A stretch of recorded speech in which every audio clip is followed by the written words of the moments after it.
Hey, and welcome back. Today I'm once again joined by Instructor Ryan Rodriguez. Howdy, thanks for having me. Now back to Master Lee with the weather. Today we are going to talk about a hot button topic, why Hapkido teaches wrist grabs. Let's do it.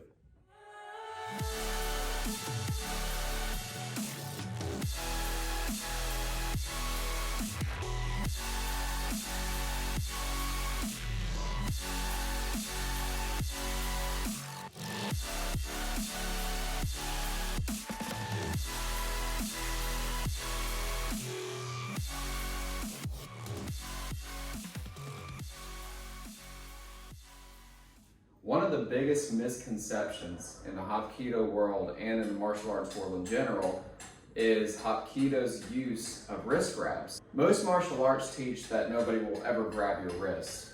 And that's kind of a common misconception for a couple different reasons. And I think we should probably start with the most basic principles first and then work into the most complex. The most basic principles would be in every martial art, there is some sort of fundamentals that you learn. Whether it's, Brazilian Jiu-Jitsu and how to roll or how to do an arm bar. There's always these very, very basic fundamentals set up in a very nice little box that people can understand. The farther you go, the more you realize that can translate from one thing to another. And most martial arts have some sort of fundamentals. In Hapkido, we find it's very, very useful because we work a lot of joints to start off with really, really basic grabs that people can understand. The reason for that is neurology. Another thing that I hear is that you'll never get attacked with a grab. They're partially right, but in the wrong context. I was a paramedic before I was a chiropractor, and in that medical world, you have a lot of patients that you deal with that are not mentally sound, or they're angry, or they're on different sort of legal substances. And I've had patients actually grab me where I've had to use Hapkido locks on them to control them. That did start off of a grab. Every time that has happened, it has been off a grab. Whether they were grabbing my scrubs, grabbing my uniform, grabbing my wrist. The difference there is that it was always done with intention. In the Hapkido world, you often see people start off very, very formal in these formal stances. And then somebody will walk up and they'll grab the wrist. In real life, nobody walks up and grabs your wrist and stands there. But I go back to my original point that this is a foundational subject. This is for people to understand joints, understand joint play, and how that works. And with time, they develop and they become faster and faster. So in Hapkido, we have different types of wrist grabs that we do. Today we're going to do one of the more basic wrist grabs. It's called a cross-hand wrist grab. So in this circumstance, his right hand is going to grab my right wrist. So the way that our school teaches, you first have to weaken them and give them something to think about. There's a lot of schools that you'll see that will just do these techniques. That's really, really nice if the person is compliant, but in this situation, they're not. So we always train that they are bigger and stronger than we are. So the very first thing I want to do is give him something to think about. If you've ever been palmed in the nose or hit in the nose at all, you know it hurts really, really badly. I can't use this hand, obviously, because he's holding me, trying to keep me still. And once again, he would be grabbing me for intent. So this could be a circumstance where he's like holding me to hit me. So that's the idea, but we're going to break it down for the sake of the technique, okay? So he's grabbing. The very first thing I'm going to do is I'm going to do a palm right with the middle of my palm. That's called the calcaneal for chiropractors. I'm going to hit with the calcaneal, the center of the palm, right into his nose. I'm not going to go straight forward. I'm driving up.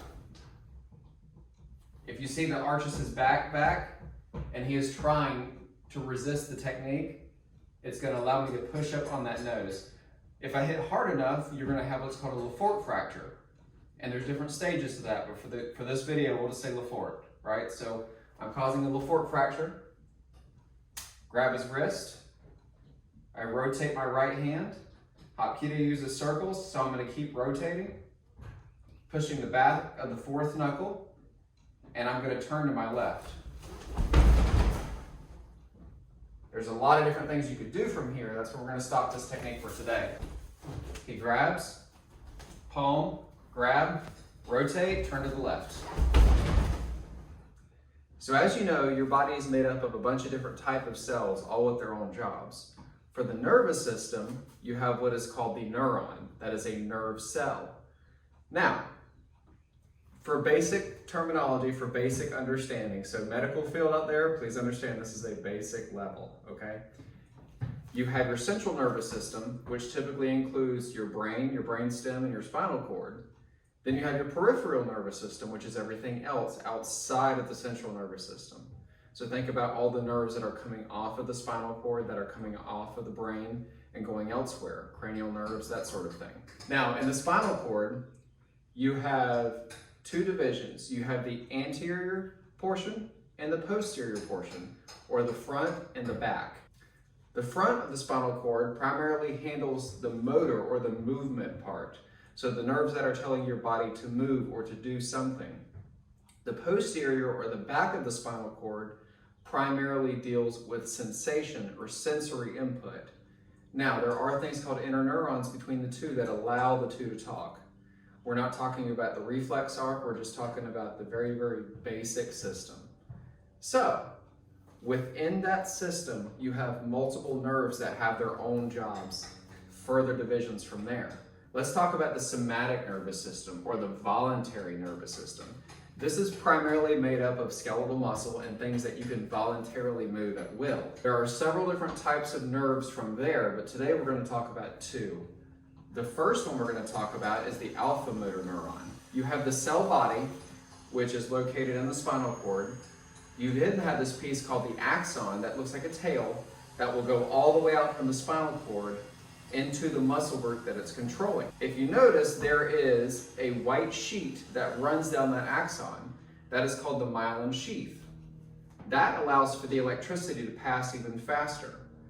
Now, what helps you there is the diameter of the nerve. Different nerves have different diameter. Alpha motor neurons have a larger diameter. Anytime you have a larger diameter, more volume is able to be pushed there. Kind of like a water hose. If you're pushing water through a water hose, a larger water hose can handle more water faster. Common sense. The same thing with the nerve. Its job is muscle contraction. So as you're flexing your bicep, the alpha motor nerve is telling that bicep to flex. The next one we're going to talk about is the gamma motor neuron. Now this one is also found in the anterior part or the ventral part, or the front, all the different names, of the spinal cord. Same thing, the cell body is located in the cord and then it goes out to the nerve using the axon.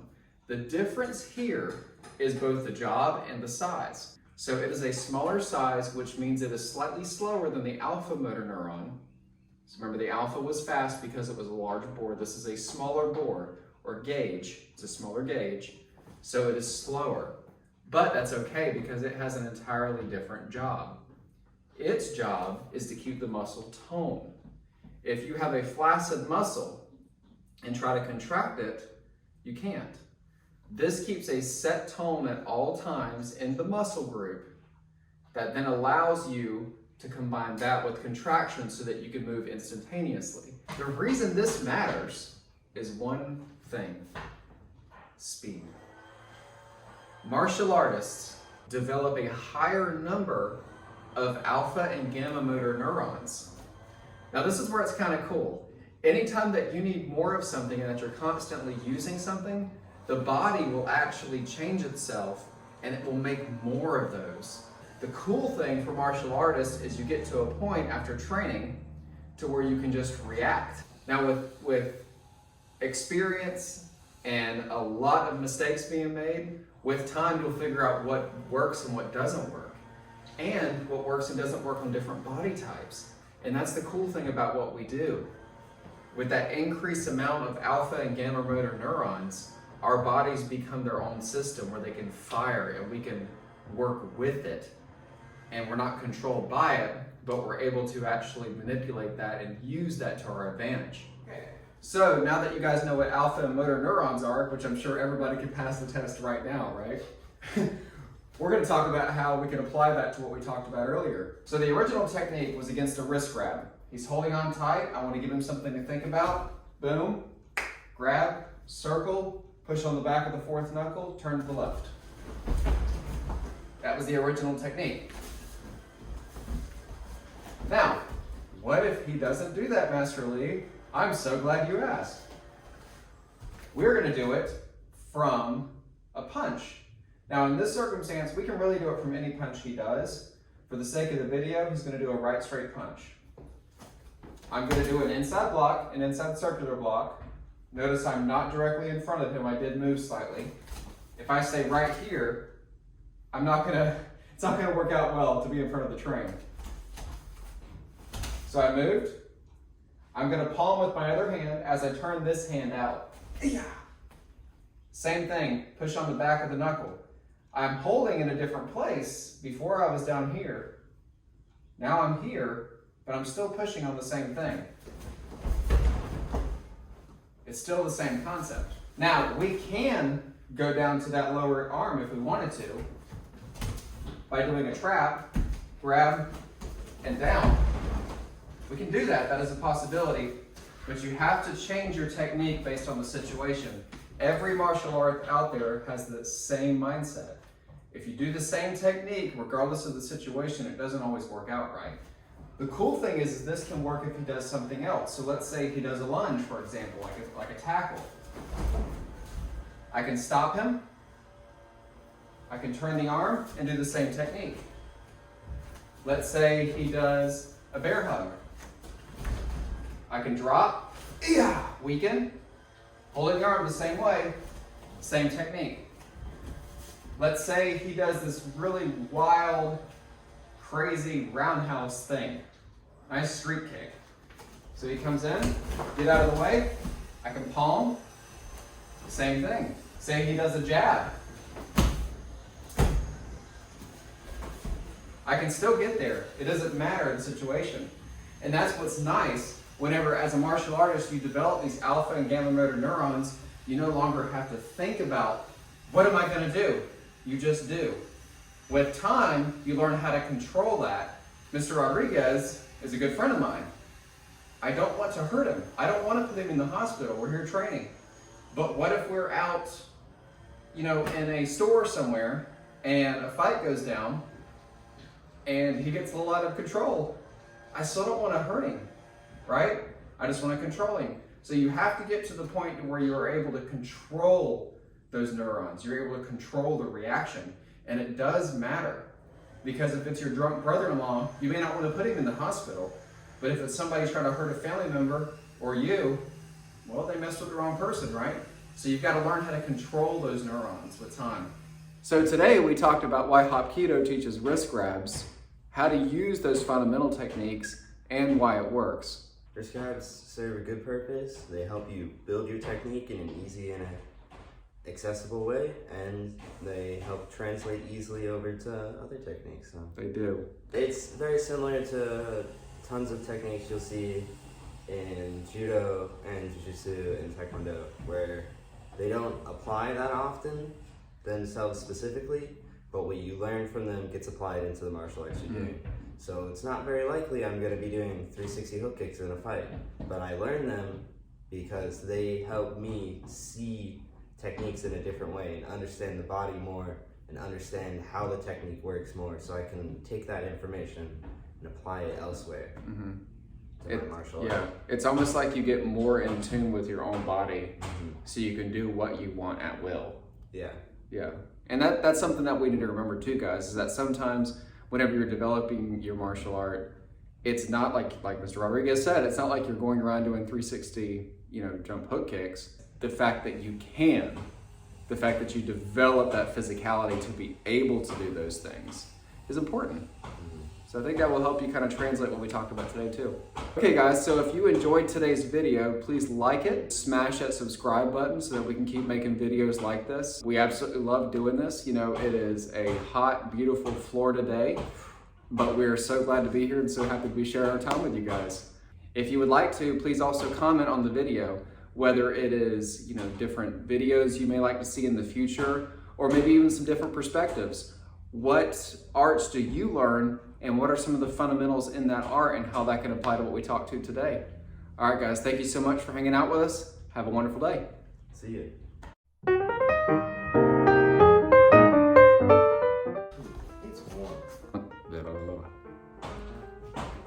This man is brilliant. Why? So today we talked about why Hapkido teaches wrist grabs and the reason behind that, and a lot of ands. A lot of hands. A lot of ands. Yeah. Oh, this is where my input goes.